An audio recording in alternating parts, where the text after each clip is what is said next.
Hi guys, it's Wes from 20 Startups. Today I'm gonna show you how to fix these types of error. So let's get started. Simply goes to search bar, type here system configurations. So simply disable load startup items, click on services and click on disable all.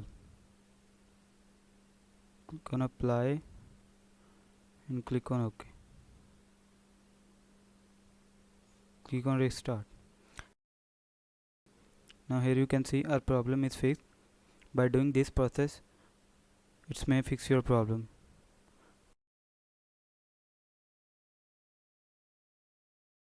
I hope this information was helpful for you.